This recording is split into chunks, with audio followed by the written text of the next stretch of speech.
Sound therapy helps me greatly. Oh, I still need to learn how to play this thing. Oh, Liza, don't quit your day job. Someone asked me how I'm doing, and I just wanted to just share here because I really don't feel like emailing back and forth or chatting.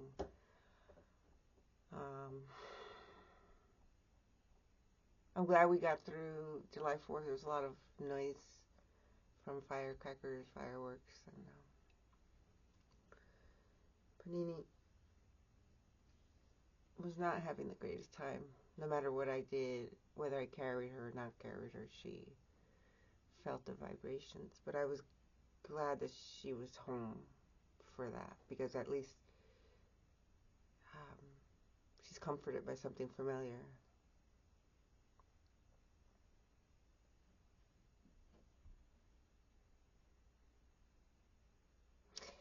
And that's kind of the, what do you call, strange irony about being comforted by the familiar because sometimes lately I feel like I've been trapped by the familiar. Um,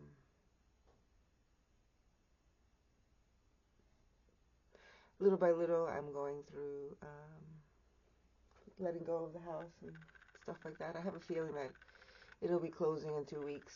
I just have this feeling. I don't know why. I might be wrong.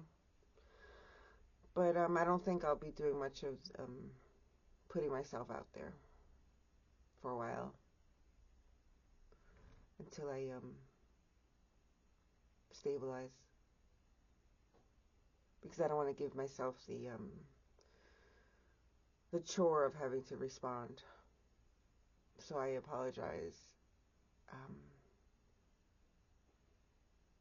ahead of time that this is where I am.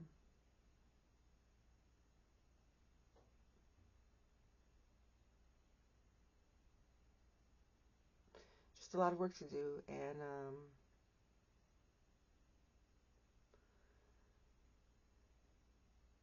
that is something I am not familiar with.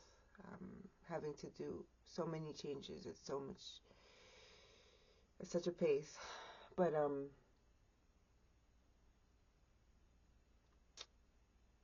my intuition served me well when it came to all this timing, and I have to trust that.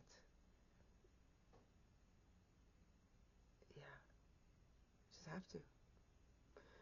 I dreamt of my ex-husband last night, and I don't remember exactly what it was about, but I know it was positive. So I feel like he's visiting me just to give me some encouragement, which reminds me of, yeah, my sitting with Lee. I'll just stitch that together. Thanks for asking. Would you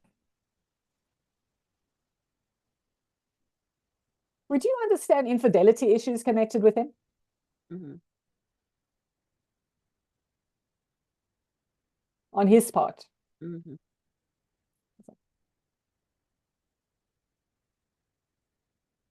He says, I shouldn't have believed my own hype. Mm. I shouldn't have believed my own hype.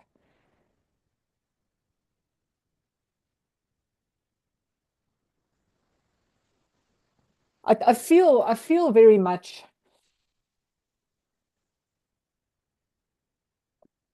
Would you understand why he's saying to me, life basically went downhill. Life basically went downhill. Um, once you guys separated. I just feel like it's almost he loses a sense of control of his life, right?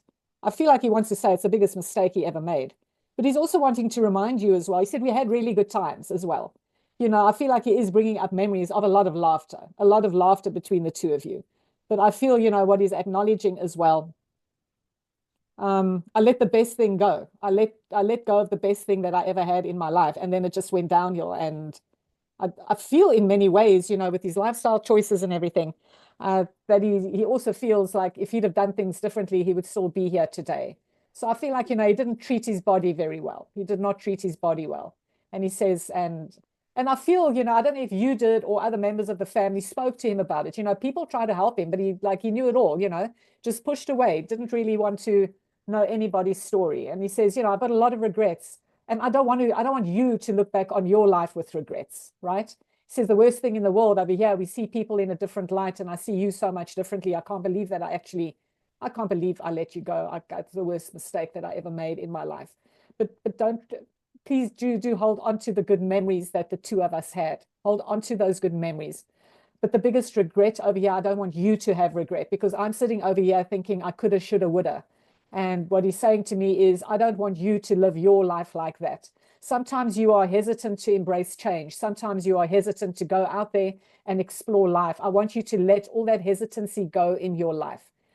You are very encouraging to people, and you're always encouraging people to fly, but you hold yourself back sometimes by not doing that for yourself.